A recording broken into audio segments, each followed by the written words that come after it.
Olá pessoal, seja bem-vindo ao podcast Catalisadores. Esse que é o nosso espaço para a gente conversar sobre missão, igreja, cultura.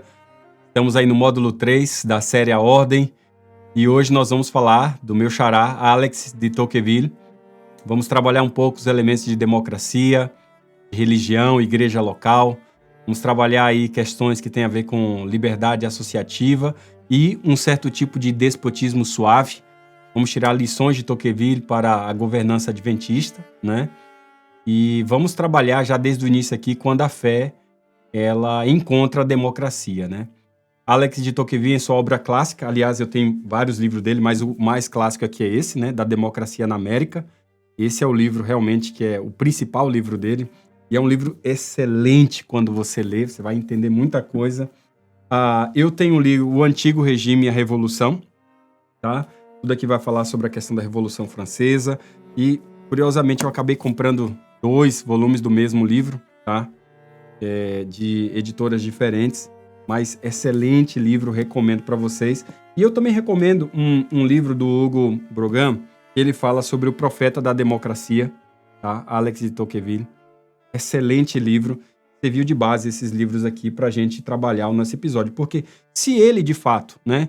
Se ele basicamente delineou uma visão profética sobre os caminhos da liberdade no mundo moderno, eu acredito que é importantíssimo a gente trazer a Tocqueville para a nossa discussão aqui. Ele foi um observador atento da jovem República Americana. Ele acreditava que a força da democracia repousava praticamente em 2 pilares invisíveis. O primeiro era a religiosidade do povo e o segundo era a sua impressionante capacidade de associação. Ele enxergou com ao meu ver, uma espantosa lucidez que a democracia, elas não morrem pela tirania, né, violenta, não é isso, mas é por um certo tipo de despotismo suave. Gente, isso aqui vai ser muito legal no nosso episódio. As democracias não morrem pela tirania violenta, mas por um certo tipo de despotismo suave. É uma lenta atrofia da participação. Quando as pessoas já não sentem vontade mais de participar, de assumir funções, aí eles não querem mais saber parte da responsabilidade coletiva. E nesse episódio, a gente vai explorar como o pensamento tocquevilliano ele pode iluminar e desafiar a estrutura da Igreja Adventista do Sétimo Dia. Tenho certeza que vai ser um episódio de tanto, porque a minha leitura dele me levou para isso. A proposta aqui desse episódio é duplo, tá? De um lado, reconhecer os estímulos saudáveis, tá? Que é a liberdade local, o protagonismo dos membros, e do outro lado chamar atenção também para os riscos de um modelo eclesiástico absorver sem crítica o espírito democrático, enfraquecendo aí a autoridade espiritual, né, relativizando a missão profética e dissolvendo a identidade doutrinária. E Tocqueville ele vai nos chamar atenção a esse tipo de aristocracia que temia a tirania da igualdade, né? Ele não era um entusiasta cego da democracia, não. Nascido em uma aristocracia francesa e, de certa maneira, traumatizado pelos excessos revolucionários do seu país, ele via com simpatia, muita simpatia, os Estados Unidos, mas não era, repito aqui, leia o livro e você vai ver, não era com ingenuidade. Para ele, a democracia continha em si um paradoxo muito perigoso. Escuta o que eu vou falar. Quanto mais ela promovia a igualdade formal, mais também ela produzia conformismo, individualismo e apatia política. Isso aqui é muito interessante, presta atenção, para não fazer um corte apenas de um pedacinho e esquecer o todo. Tocqueville ele acreditava que a religião era o único antídoto capaz de contrabalancear esses efeitos. Em suas palavras, quando você lê os textos dele, ele é bem claro que a religião é mais necessária em uma república do que em qualquer outro regime. E essa afirmação revela tanto a sua sensibilidade sociológica quanto a sua fragilidade também teológica, né? Ele via a religião mais como um fator funcional do que como uma expressão da verdade transcendente. E aqui começa a nossa primeira crítica, né? Porque ao instrumentalizar a fé como suporte moral para a democracia, Tocqueville ele corre o risco de subordinar o conteúdo da revelação à necessidade da ordem civil. E isso é um desvio perigoso para uma igreja cuja base é a escatologia, né? E ela não é utilitária. A igreja adventista, ela não existe para servir ao bem-estar democrático, mas para anunciar a verdade do juízo iminente. E quando os líderes eclesiásticos ele absorvem essa lógica tocquevilliana e começam a medir o valor da igreja pela sua utilidade social e não por sua fidelidade profética, aí nós começamos a entregar o ouro para o bandido, tá certo? É nesse ponto que a gente precisa entender a questão de democracia e religião, de entender se isso é cooperação ou apenas coação simbólica, tá bom? Porque em Tocqueville a religião ela é respeitada, mas também ela é domesticada. Você precisa prestar atenção nisso. Ela deve inspirar os costumes, mas ela não deve interferir nas decisões públicas. Ela deve moldar os corações, mas não as estruturas. A fé, portanto, gente, é tolerada enquanto privada, mas deve manter-se subserviente ao consenso público. E esse modelo, embora útil para a estabilidade política, é perigoso quando aplicado à vida eclesiástica. E no contexto da Igreja Adventista, isso se manifesta quando a liderança começa a priorizar o consenso em detrimento da verdade, quando as decisões doutrinárias são tomadas mais para evitar divisão institucional do que para afirmar a revelação, quando o profetismo é suprimido para manter a unidade organizacional. Talvez Tocqueville não faria objeção, mas os profetas certamente o fariam. A estrutura adventista é desafiada aqui, pessoal. Será que a nossa governança está mais preocupada com a harmonia institucional do que com a santidade? Será que os nossos congressos, concílios e votações estão subordinados à palavra ou apenas à viabilidade política? Tocqueville ele nos ajuda a diagnosticar tudo isso aí, mas ele nos leva à armadilha da acomodação. Aí você vai ver o que eu chamo aqui de associativismo, né, com uma escola de democracia, e aí a sua perversão organizacional. Tocqueville ele celebrava as associações civis como escola de liberdade. Para ele participar do grupo de voluntários, né, de igrejas, de sindicatos, de clubes, educava o cidadão a agir com responsabilidade. E a Igreja Adventista, em sua estrutura local, incorpora esse modelo também, com assembleias, com comissões, com departamentos que oferecem aos membros espaços reais de participação. Contudo, gente, preste atenção, aqui também reside um paradoxo. Ao mesmo tempo em que oferece tais mecanismos, a cultura institucional, frequentemente, ela pode também esvaziar. Isso acontece quando a Assembleia se torna espaços formais e não deliberativos, quando as comissões são formadas com critérios de conveniência, não com representatividade, quando decisões importantes são apenas validadas e não construídas. E Tocqueville ele nos alertaria sobre o risco do associativismo se tornar aí um ritual vazio, né? E nós devemos dar um passo além aqui, tá, pessoal? Porque quando o processo participativo da igreja é usado apenas como máscara de legitimidade para decisões previamente tomadas por lideranças superiores, a igreja já não está mais formando discípulos, ela está fabricando conformistas. Faz sentido para você? A ordem adventista exige participação genuína, pessoal. Mas isso implica também formar membros teologicamente preparados, espiritualmente maduros e socialmente corajosos. Democracia sem discipulado gera fragmentação, pessoal. Participação sem espiritualidade produz caos. E Tocqueville ele não oferece soluções teológicas para isso, apenas constatações sociológicas. Pode ler e você vai ver. E daí, para mim, surge um perigo real que é o despotismo suave. É a tentação da eficiência sobre a profecia. A advertência mais sombria de Tocqueville é contra o que ele chamou de despotismo suave. É um regime, gente, onde não há tirania explícita, mas uma administração centralizada, benevolente e sufocante. O cidadão se acomoda aí. A liberdade é sacrificada em troca de segurança e estabilidade.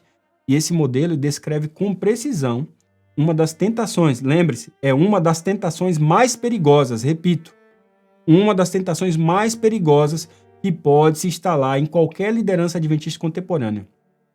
É quando a gente faz uso do aparato organizacional para neutralizar tensões que buscam reformar e reavivar a igreja. É quando a burocracia eclesiástica, com as suas comissões, manuais e protocolos, passa a se tornar um escudo contra o espírito. Quando a missão escatológica é colocada em espera por causa dos relatórios do Power BI, do ACMS, do e-Adventist, aí, gente, a voz profética ela pode ser filtrada pelo comitê de avaliação que possui os seus critérios particulares. Olha, amigos, a gente tem que prestar atenção. A gente tem que prestar muita atenção. Quando se propõe um movimento de reavivamento e reforma, mas isso pode ser barrado por um grupo de interpretação parcial dos regulamentos, a gente tem que colocar o olho. Quando um pastor ele confronta um erro institucional grave, mas aí pode ser silenciado por um determinado tipo de quebra de protocolo ou insurreição, a gente tem que prestar atenção. Quando o zelo, a busca de santidade organizacional pode ser punido como radicalismo. Aí, gente, eu digo para você, o despotismo suave venceu. Por favor, gente, eu não estou falando aqui de oposição. Por favor, seja maduro. Acompanhe a série e você vai ver, seja maduro. Eu não estou falando de oposição, de tumulto ou exposição nociva à organização. Por favor, escute. Eu não estou falando de movimento dissidente ou de pessoas que denigrem a igreja na internet ou mesmo daqueles que abertamente decidiram ser críticos do movimento. Não é disso que eu estou falando. Qualquer pessoa que ama essa igreja, que conhece muito bem a sua história, sua teologia e sistema de governo, buscaria caminhos bem longe disso. Nós estamos falando de silenciamento de opinião. Quando as pessoas têm medo, infelizmente no Brasil, a cultura do povo brasileiro, a cultura, estou falando de igreja adventista, estou falando da cultura do povo. Vai na Ásia, a cultura é baseada na vergonha. Você vai no Oriente Médio, a cultura é baseada mais na honra. Você vem aqui para os Estados Unidos, a cultura é baseada no mérito. Mas quando você vai para o Brasil, é a cultura baseada no medo. A cultura baseada no medo e no vitimismo. Infelizmente é assim. Então eu estou falando de silenciamento de opinião, quando as pessoas têm medo de falar em qualquer coisa que pode soar um grito de reforma, de revivamento, um grito de resgate de caminhos esquecidos, pois o risco de ficar marcado pode ser real. Será visto muitas vezes como questionador, será visto como do contra, ou antidenominacional, ou mesmo traidor. Será muitas vezes estereotipado e em muitos casos até ignorado, pois a melhor resposta é o silêncio indiferente, ou no caso até nos casos piores de pastores, uma transferência decidida do dia para a noite. Gente, é o contrário. Questões dessas são levantadas para que a igreja mantenha o seu ímpeto profético em santidade, em pureza. E Tocqueville ele nos alertaria contra esse risco, tá, pessoal? Ele nos alertaria contra esse risco de maneira direta. Mas a sua solução seria mais associativismo, tá? Se você olhar ele, qual que é a solução para isso? É associativismo. Para nós, isso é insuficiente. A única verdadeira resistência ao despotismo suave é a submissão radical ao Espírito Santo, que sopra onde quer, mesmo que isso desconforte os comitês e abale a estabilidade muitas vezes. E a igreja, gente, ela é movida por santidade, fiel à sua revelação.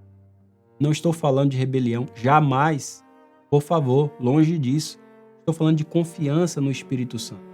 Não estou falando de confronto aberto, jamais. Tá? Estou falando de acato, pessoal. Estou falando de respeito à decisão.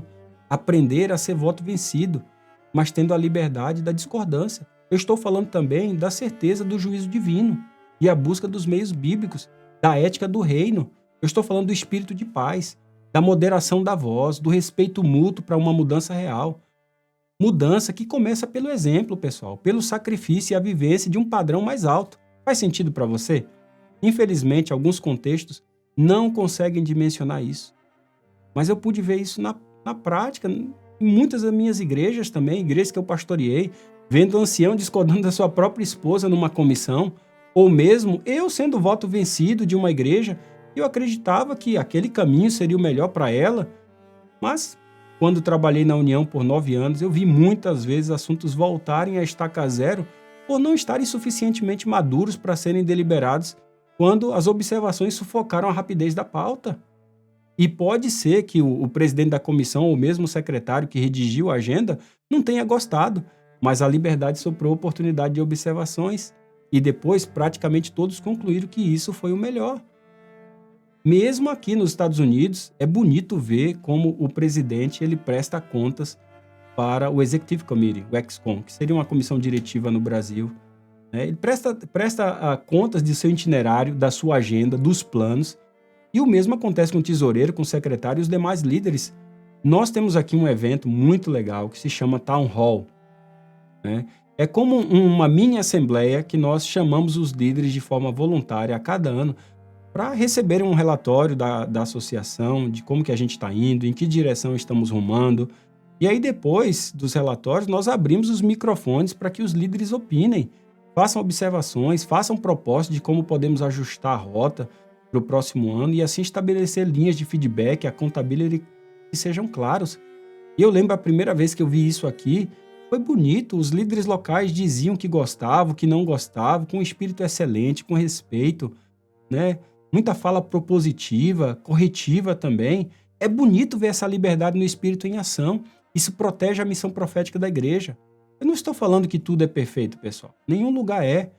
Mas há uma busca para viver esse ideal. E onde há essa busca, ali o Espírito Santo está soprando vida. Por favor, não seja um cético a tal ponto de ser injusto com a maioria de contextos que estão buscando viver sob a autoridade do Espírito.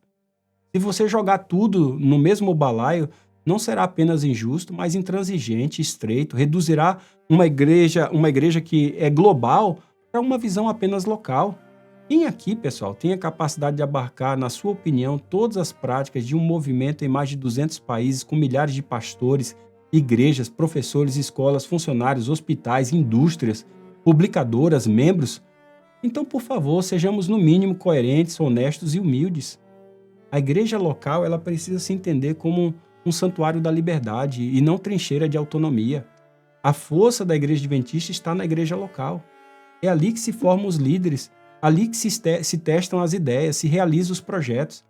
E Tocqueville, ele valorizava isso. Mas a sua visão traz um risco oculto. É a sacralização da autonomia local. O associativismo sem unidade escatológica pode degenerar em tribalismo teológico e fragmentação missional. E a Igreja Adventista não é uma federação de igrejas independentes, pessoal. Ela é um corpo mundial, profético, unido por uma missão escatológica.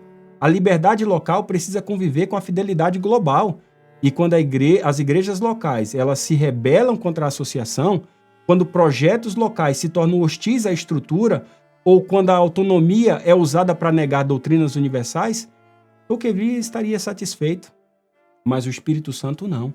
Por isso a governança adventista precisa de uma espiritualidade de submissão mútua. Pastores e igrejas locais devem exercer sua liberdade em aliança com a missão global.